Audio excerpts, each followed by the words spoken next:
Hello friend, welcome to my channel. আজ আমি তোমাদের শেয়ার করব একদমই একটা নতুন রেসিপি।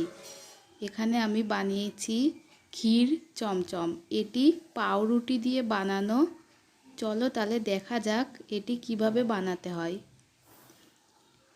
এখানে আমি 7 পিস স্লাইস পাউরুটি নিয়েছি। যে 12 টাকা দামের প্যাকেটগুলো পাওয়া যায় ওই প্যাকেটগুলোর থেকে 7 পিস নিয়েছি। এবার একটা পাউরুটি নিয়ে সাইডের লাল অংশগুলো বাদ দিয়ে দেব। ঠিক এরকমভাবে করতে হবে। এই সাইডের লাল অংশগুলো ফেলবেন না, এটি মিক্সিতে গুঁড়ো করে ব্রেড ক্রাম্বস বানিয়ে রেখে দিতে পারেন। এবার সব পাউরুটিগুলো ছোট ছোট টুকরো করে নেব। এখানে একটা মিক্সি নিয়েছি, মিক্সির ভিতর পাউরুটির পিসগুলো নিয়ে নিলাম। এবার ভালো করে ব্লেন্ড করে গুঁড়ো করে নিতে হবে। দেখুন গুঁড়ো করা হয়ে গেছে। ভালো করে গুঁড়ো করতে হবে, একটুও যেন দানা না থাকে। এবার একটা বোলের ভেতর পাউরুটির গুঁড়োগুলো নিয়ে নিচ্ছি।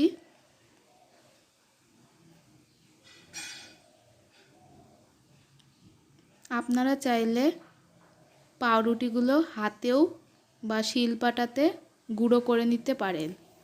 এবার এখানে মিল্ক পাউডার দিয়ে দেব, মানে গুঁড়ো দুধ। এখানে আমি 10 টাকার যেই প্যাকেটগুলো হয় তার থেকে 1 টেবিল চামচ নিয়েছি। আর দিয়ে দেব বেকিং সোডা। এখানে 2 চিমটে মতো দিয়ে দিলাম। এবার ভালো করে মিক্স করে নেব। মিল্ক পাউডারটা আপনারা চাইলে নাও দিতে পারেন, কিন্তু দিলে স্বাদটা অনেকটাই বেড়ে যায়। এবার অল্প অল্প জল দিয়ে ভালো করে একটা ডো বানিয়ে নেব।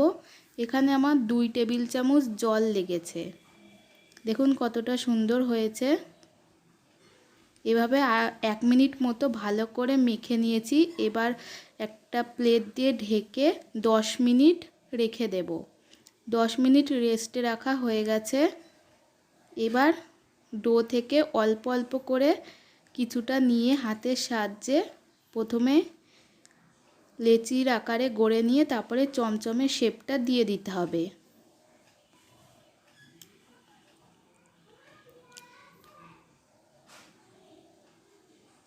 দেখুন ঠিক এরকম হবে।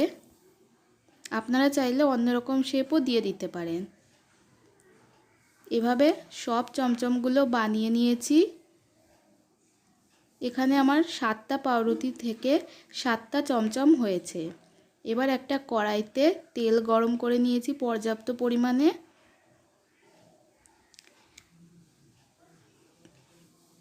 তেলটা হালকা গরম হলেই এতে বানিয়ে রাখা চমচমগুলো দিয়ে দেব। এবার মিডিয়াম ফ্লেমে 5 থেকে 7 মিনিট মতো চমচমগুলো ভালো করে ভেজে নেব।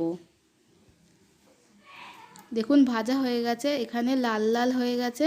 এর থেকে বেশি ভাজা যাবে না, বেশি ভাজলে চমচমগুলো পুড়ে যেতে পারে। এবার তুলে নিচ্ছি। এভাবে সব চমচমগুলো একটা প্লেটে তুলে নিচ্ছি। বাকি চমচমগুলোও ভালো করে ভেজে নেব। ভাজা হয়ে গেছে। এবার একটা ফ্রাইং প্যান বসিয়ে দিয়েছি। ফ্রাইং প্যানের ভিতর 1/2 কাপ চিনি দিয়ে দিচ্ছি। আর এখানে 1 কাপ জল দিয়ে দেব। যতটা চিনি তার ডবল জল দিতে হবে। এবার চিনিটা ভালো করে গলিয়ে নেব।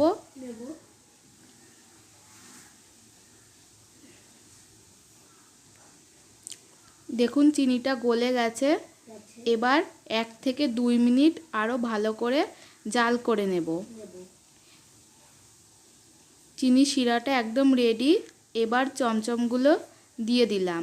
একটু নেড়ে চেড়ে গ্যাস অফ করে 10 মিনিট মতো রেখে দেব।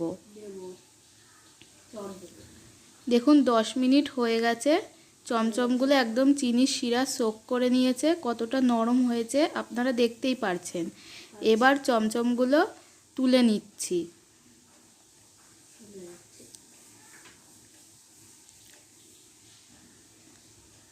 দেখুন কতটা নরম হয়েছে আপনারা দেখতেই পারছেন। এবার এই বাকি চিনি শিরার ভিতরই দিয়ে দেব 10 টাকা দামের প্যাকেটের গুঁড়ো দুধ। এখানে চিনি শিরাটা একটু গরম করে নিয়েছি, তারপরে গুঁড়ো দুধটা দিয়ে দিলাম। এবার ভালো করে চিনি শিরার সাথে গুঁড়ো দুধটা মিক্স করে নেব। দেখুন মিক্স করা হয়ে গেছে। এবার 2 মিনিট মতো ভালো করে রান্না করে নেব। তারপরে একটা পাউরুটি ছোট ছোট পিস করে দিয়ে দিলাম। এবার পাউরুটিটাও ভালো করে ক্ষীরের সাথে মিশিয়ে নেব। পাউরুটিটা দিলে ক্ষীরটা তাড়াতাড়ি ঘন হয়ে যাবে। তাছাড়া আপনারা নাও দিতে পারেন, এখানে শুধু দুধ দিয়েও করতে পারেন। দেখুন ক্ষীরটা একদম রেডি। গ্যাসটা অফ করে দিয়েছি। এখন ক্ষীরটা একটু ঠান্ডা করে নিচ্ছি। ক্ষীরটা ঠান্ডা হয়ে গেছে। এবার একটা চমচম নিয়ে একটা ছুরির সাহায্যে মাঝখান থেকে কেটে নেব। এবার তার ভেতর ক্ষীর ঢুকিয়ে ক্ষীর চমচমগুলো রেডি করে নেব। এভাবে যদি পাউরুটি দিয়ে বানান তাহলে খুব অল্প সময়েই চমচমটা রেডি হয়ে যাবে। যদি আমার রেসিপিটা ভালো লাগে প্লিজ লাইক কমেন্ট আর বন্ধুদের কাছে অনেক অনেক শেয়ার করবেন। আর আমার চ্যানেলটি যারা এখনও সাবস্ক্রাইব করেননি তারা অবশ্যই সাবস্ক্রাইব করে দেবেন আর অল নোটিফিকেশানটা প্রেস করে দেবেন, যাতে পরবর্তী সময়ে আপনাদের কাছে সবার প্রথমে আমার ভিডিও পৌঁছে যায়। দেখুন কতটা সুন্দর হয়েছে, আপনারা দেখতেই পারছেন। বাড়িতে একবার বানিয়ে দেখতে পারেন এই পাউরুটি দিয়ে ক্ষীর চমচমের রেসিপিটা। আর বাড়িতে বানালে অবশ্যই কমেন্ট বক্সে জানাবেন কেমন লেগেছে আপনাদের।